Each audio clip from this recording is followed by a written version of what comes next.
కాసేపట్లో 7వ రోజు అసెంబ్లీ బడ్జెట్ సమావేశాలు ప్రారంభం కానున్నాయి. శాసనసభ శాసన మండలిలో బడ్జెట్పై చర్చ జరగనుంది. ఇదే అంశానికి సంబంధించి పూర్తి అప్డేట్స్ మా ప్రతినిధి కిరణ్ లైత్పర్ అందిస్తారు. కిరణ్, ఈరోజు శాసనసభ సమావేశంలో ఏ అంశాలపై కీలకంగా చర్చ జరిగే అవకాశం ఉంది?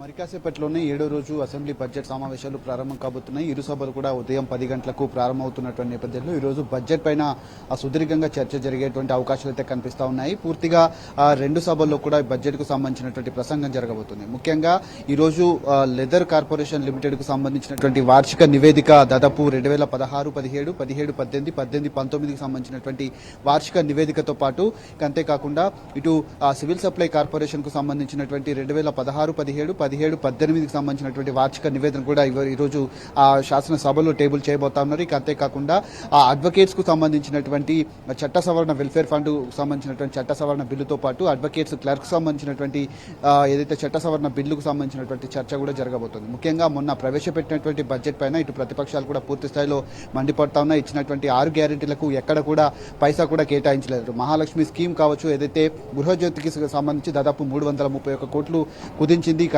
అంతేకాకుండా ఇందిరమ్మ ఇండ్లకు కూడా ఇప్పుడు పెట్టినటువంటి నిధులు ఏమాత్రం కూడా సరిపోవు. గత ప్రభుత్వం నిర్మించినటువంటి డబుల్ బెడ్రూమ్ ఇండ్ల నిర్మాణానికి సంబంధించి ఎక్కడ కూడా పూర్తి స్థాయిలో ఈసారి ఇందిరమ్మ ఇండ్లు నిర్మిస్తామంటూ కూడా రాష్ట్ర ప్రభుత్వం చెప్పింది. కానీ ప్రస్తుతం ఆ ఇందిరమ్మ ఇండ్ల ఊసు కూడా ఎక్కడ ప్రస్తావించలేదు. ఇచ్చినటువంటి నిధులు దాదాపు చాలా వరకు తక్కువగా ఉన్నాయంటూ కూడా బీఆర్ఎస్ పార్టీ ఆరోపిస్తూ ఉంది.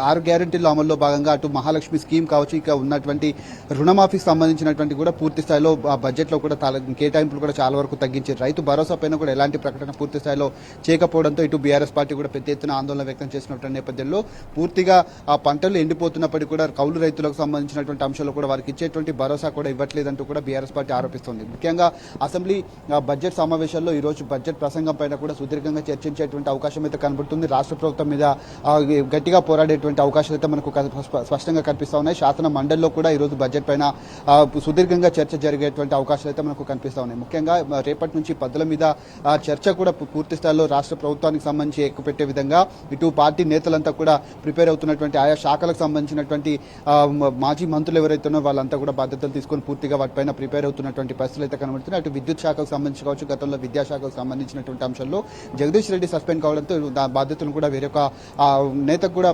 అప్పగించినట్టుగా తెలుస్తుంది. ముఖ్యంగా ఈ నెల 27వ తేదీన ద్రవ్య వినిమయ బిల్లుకు రాష్ట్ర ఏదైతే అసెంబ్లీలో కూడా పూర్తి స్థాయిలో ఆమోదం తెలిపేటువంటి అవకాశాలు ఉన్నాయి. ఇటు అడ్వకేట్స్ వెల్ఫేర్ ఫండ్ చట్ట సవరణ బిల్లుకు చర్చ జరిగిన తర్వాత ఆమోదం తెలపనున్నారు. ఇక అంతేకాకుండా అడ్వకేట్స్ వెల్ఫేర్ ఫండ్ క్లర్క్స్ సంబంధించినటువంటి చట్ట సవరణ బిల్లు కూడా ఈరోజు చర్చ అనంతరం కూడా ఆమోదం తెలపబోతా ఉన్నారు. ఈరోజు సాయంత్రం వరకు కూడా సభ జరిగేటువంటి అవకాశాలు అయితే కనబడుతున్నాయి. ఖచ్చితంగా ఇటు రైతుల పంటలు ఎండిపోతున్నాయి కాబట్టి పెద్ద ఎత్తున ఆందోళన కూడా ఇటు సభలో బీఆర్ఎస్ పార్టీ చేసేటువంటి అవకాశాలు అయితే మనకు స్పష్టంగా కనబడుతున్నాయి. ఇరు సభలు కూడా ఉదయం 10 గంటలకు ప్రారంభం కాబోతా ఉన్నాయి.